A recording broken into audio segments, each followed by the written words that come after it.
Hello বন্ধুরা, যারা করলা খাও না তারা আমার এই রেসিপিটা ফলো করবে। দেখো, তাহলে আমি যাওয়া যাক। এদিকে একটা করলা আর আমি 200 গ্রাম ডাল নিয়েছি। 200 গ্রাম দেবো না, 200 গ্রাম নিয়েছি। করলাটা আমি প্রথমে কুচি করে কেটে নেবো, পরিষ্কার করে ভিতরে যে বীজগুলো ছিল ওগুলো বার করে দিতে হবে, দিয়ে এটাকে সরু সরু করে পাতলা পাতলা করে কাটতে হবে। তো আমার এগুলো কাটা হয়ে গেছে, কেটে নিয়েছি।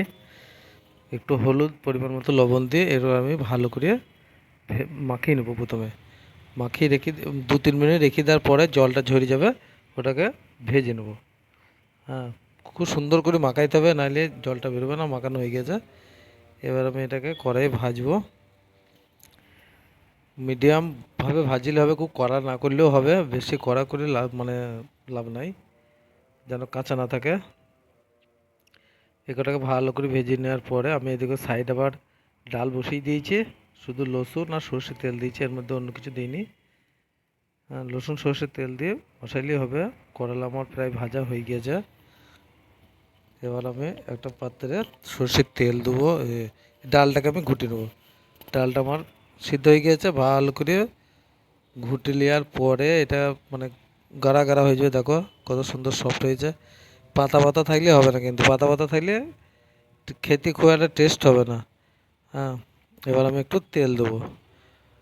তেলে তেলটা গরম হয়ে গেলে এতে আমি ফোড়নের জন্যে ধনে, ধনে বলছি, সরি, মৌরি, জিরে আর 5 ফোড়ন আর 2টো শুকনো লঙ্কা দিয়ে এটা আমি বেরেস্তা করে নেবো। হ্যাঁ, বেরেস্তাটা দেওয়ার পর আমি এখানে পেঁয়াজ দেবো। দুটো ছোটো মিডিয়াম সাইজের পেঁয়াজ কেটে নিয়েছি, ছোটো মানে খুব বেশি বড় না, ছোটো ছোটো। পেঁয়াজ কটা ভাজা ভাজা হয়ে গেলে তারপর আমি এর মধ্যে ভালো করে ভেজে নিতে হবে পেঁয়াজ কটা, যেন পুড়ি না যায়। তারপরে এর মধ্যে টমেটো দেবো, একটা বড় সাইজে টমেটো দিয়ে দিয়েছি। টমেটোটা ভাজা ভাজা হয়ে গেলে তারপর আমি এর মধ্যে মশলা দেবো। প্রথমে আমি লবণ দেবো, লবণটা দিয়ে একটু নেড়ে চেড়ে নেবো। হ্যাঁ, নাড়াচাড়া হয়ে যাওয়ার পরে টমেটোটা ভালো গলে যাবে। এবার আমি এতে আদা রসুনের পেস্ট দেবো।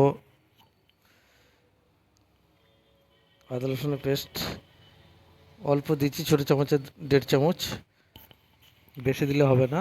তারপর আমি দিচ্ছি হলুদ গুঁড়ো, ছোটো চামচের 1 চামচ, জিরে গুঁড়ো মানে 4 চামচের 1 চামচ, লঙ্কার গুঁড়ো পরিমাণ মানে ঝাল যেরকম খাবে সে সেরকম ঝাল দেবে। এটাকে ভালো করে কষিয়ে দেবে। তারপর আমি এটাকে করলা কটা দিয়ে দিলাম। কষানো হয়ে গেছে আমার। করলা কটাকে দিয়ে 1 মিনিট কষিয়ে নিতে হবে। তারপর ডালটা একটু জল দিয়ে দিতে হবে।